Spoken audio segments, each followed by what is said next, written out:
விருத்தாச்சலத்தில் கார்த்திகை தீப அகல் விளக்கு தயார். இது குறித்த செய்தி தொகுப்பு வாங்க பார்க்கலாம். சொல்லி 2 இயற்கையான முறையில் கிடைக்கிற மெட்டீரியல் வந்து இவர் வந்து கையால் கலக்கிறாரு. இதுக்கு வந்து எங்கள்கிட்ட மிஷின் வந்து எதுவும் கிடையாது. அதனால நாங்கள் கையால் தான் வந்து இத்தனை வருஷமாக பண்ணிட்டு இருக்கோம். இது வந்து நல்லா கலக்கிட்டு இதில் வந்து தண்ணியை ஊற்றி ஒரு கூழ்ம நிலைக்கு கொண்டு வரும். அந்த கூழ்ம நிலைக்கு கொண்டு வர மெட்டீரியல் பார்த்து இப்போ அந்த கலக்கணும், கையில் கலக்கணும் பார்த்தீங்களா சார், அந்த மண்ணை இந்த மாதிரி ஒரு கூழ்ம நிலைக்கு கொண்டு வருவோம். இங்கே பாருங்கள், சும்மா அப்படியே ஒரு மல்லிகை சாரல் மாதிரி அப்படியே தனித்தனியாக அழகாக வரும். கொட்டாது, எதுவும் பண்ணாது சார். இது வந்து வெறும் தண்ணி மட்டும் தான் இதில் கலந்துருக்கும். தண்ணியில் கலந்து இது வந்து பெரிய செட்டின்னு சொல்லுவாங்க. இந்த மாதிரி அச்சில் வச்சு ப்ரெஸ் பண்ணி எடுப்பாங்க. இந்த மாதிரி அழகாக ப்ரெஸ் பண்ணி அழகாக வந்துடும் சார் இந்த அச்சில் பார்க்குறதுக்கு. இதை வந்து இயற்கையான முறையில் உலர வைப்போம். இப்போ பார்த்தீங்கன்னா இது வந்து 5ஆம் நம்பரு, இது வந்து 5ஆம் நம்பர் பீஸு, இது வந்து பெரிய செட்டு. ரெண்டுமே இயற்கையான முறையில் நம்ம அழகாக செஞ்சது பாருங்கள், எவ்வளோ அற்புதமாக செஞ்சுருக்காங்க பாருங்கள். இதை வந்து இப்போ இயற்கையான முறையில் எப்படி உலர வைக்கிறன்றதை அடுத்து நம்ம போய் பார்க்கலாம் சார்.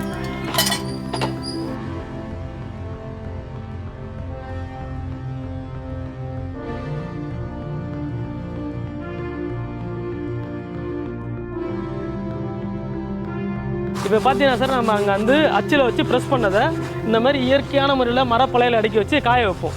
இந்த காய வச்ச பீஸ் பார்த்தீங்கன்னா இதில் பாருங்கள், இதில் வந்து சின்னதாக வந்து எக்ஸ்ட்ரா வந்து ஒரு பீஸ் இருக்கும். அதை வந்து இந்த மாதிரி ஒரு உப்பட்டை, இது வந்து உப்பு காகிதம்னு சொல்லுவாங்க, இந்த உப்பு காகிதத்தில் வச்சு தீர்த்துவாங்க.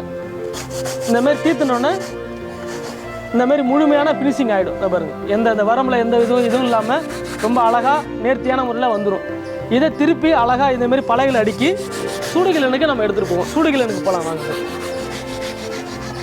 இப்போ பார்த்தீங்கன்னா சார், அந்த நம்ம தீர்த்தினதை இந்த மாதிரி அழகான முறையில் ஃபுல்லாக எல்லாமே ஃபினிஷிங் பண்ணி எடுத்தாச்சு. இந்த எடுத்த பீஸை இந்த மாதிரி சுடுகிழனில் இந்த மாதிரி அடுக்கி வைப்போம். அடுக்கி வச்சு லோடிங் பண்ணோம். இந்த மாதிரி மூக்கு எல்லாமே நேராக அழகாக வச்சு இந்த மாதிரி ஸ்ட்ரைட்டாக வச்சுருக்காங்க பாருங்கள். இந்த மாதிரி அடிக்கிறாங்க. இந்த மாதிரி ஃபுல்லாக இந்த சுடுகிழனில் வச்சு இந்த சுடுகிழனில் அப்படியே நேராக உள்ளே போகும். இதில் பார்த்தீங்கன்னாக்கா இதில் நேராக உள்ளே போகும். இதில் வந்து 1000 டிகிரியில் வந்து சுட்டு எடுப்போம் சார். இந்த சுட்டு எடுக்கிறது பார்த்தீங்கன்னாக்கா இன்றைக்கி காலையில் 10 மணிக்கு ஏற்றுனா நாளை காலையில் 10 மணிக்கு ஒரு நாள் உள்ள மெல்ல மெல்லமாக வந்து இதை வந்து சுடுவோம். இந்த கிள்ளலில் சுடுவோம். இது சுட்டதுக்கப்புறம் ஃபினிஷிங் பீஸ் வந்து தனியாக வெளியில் வந்து அன்லோடிங் பண்ணுவோம். இந்த அன்லோடிங் பண்ணுறது வந்து பார்த்தீங்கன்னா அங்கே வெளியில் வந்து கார் அங்கே இருக்கும். வாங்க காட்டுறேன், அதையும் காட்டுறேன்.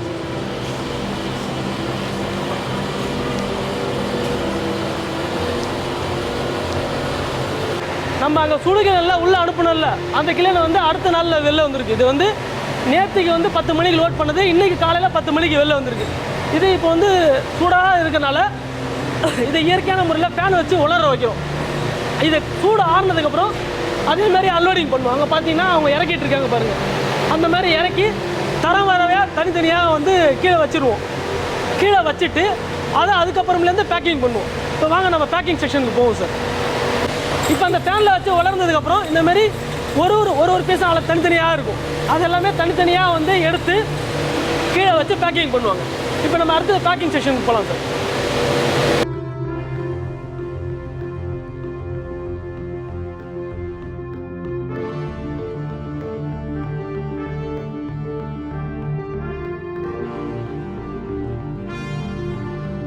சார், அந்த சுடுகிழனில் ஆறுனதுக்கப்புறம் தனித்தனியாக எடுத்தது பார்த்தீங்கன்னா இது ஒரு ஐட்டம், அது ஒரு ஐட்டம், இது ஒரு ஐட்டம், இது ஒரு ஐட்டம், இந்த மாதிரி நிறைய வெரைட்டி இருக்கனால தனித்தனியாக இந்த மாதிரி கொட்டி வச்சுருவோம்.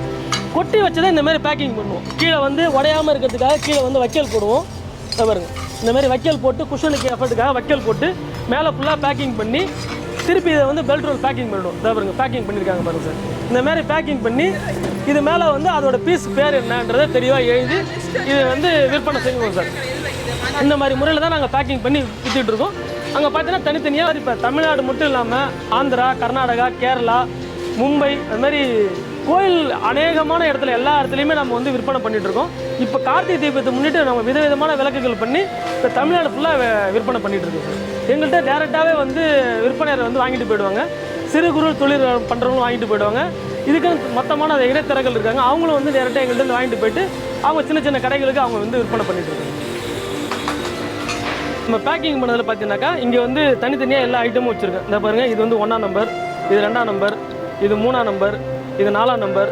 இதுலேயே வந்து 5 மூக்கு விளக்கு, இதுலேயே கலர் விளக்கு, இது மயில் விளக்கு, இது வந்து சட்டி, இதுவும் மயில் விளக்கு, இது குந்து வச்ச விளக்கு, இதுலேயே 6ஆம் நம்பரில் குந்து வச்ச விளக்கு. இது துளசி மாடம். இது வந்து இப்போ புதுசாக போட்டிருக்கோம் சரவண பவன், அதாவது முருகனுக்காக வந்து சரவண பவன் விளக்கு போட்டிருக்கோம் புதுசாக. இது வந்து குத்து விளக்கு. நம்ம பித்தளையில் வாங்க முடியாதவங்க வீட்டில் வந்து இந்த மாதிரி குத்து விளக்கு வந்து இப்போ அழகாக வீட்டில் ஏற்றி வச்சுட்ருக்காங்க. இது வந்து குத்து விளக்கு. இதுலேயே வந்து சின்னது பெருசு 2 ஐட்டம் இருக்குது. இதுலேயே ஒரு மூக்கு இதை பாருங்கள், இதுலேயே ஒரு மூக்கு வச்சு விளக்கு இருக்குது. இதுலேயே வந்து சக்கரம் பீஸ் இருக்குது. 9 திரி விளக்கு இருக்குது. இதுலேயே 9 மூக்கு உள்ள நவகரங்களுக்கு ஏற்றுறதுக்காக 9 திரி விளக்கு. இது வந்து தயிர் பானை போட்டுட்ருக்கோம். இது வந்து குல்ஃபி இந்த கல்யாணத்துக்கெல்லாம் வந்து யூஸ் பண்ணிகிட்ருக்காங்க. தயிர் வைக்கிறதுக்கும் குல்ஃபி ஐஸ்கிரீம் வைக்கிறதுக்காக இது வந்து யூஸ் பண்ணிகிட்ருக்காங்க. இது வந்து இப்போ கொஞ்சம் ஃபாஸ்ட் மூவிங்காக போயிட்டுருக்கு. அதேமாரி பார்த்தீங்கன்னாக்கா இது வந்து 250 ml விளக்கு. இதில் வந்து 4 லிட்டர் எண்ணெய் பிடிக்கும் ஃபுல்லாக. இதில் இது வந்து பெரிய பெரிய கோயிலில் வந்து தீபம் வந்து நிற்காமல் விளக்கெறியதுக்கோசரம் இது வந்து அழகான முறையில் பண்ணிகிட்ருக்காங்க. இது வந்து பார்த்திங்கன்னா அணையா விளக்கு. இதுக்குள்ளார விளக்கு இருக்கும். இதில் வச்சு மூடினாங்கன்னா ஃபேன் இருந்தால் கூட அழகாக எரிஞ்சிக்கிட்டே இருக்கும்.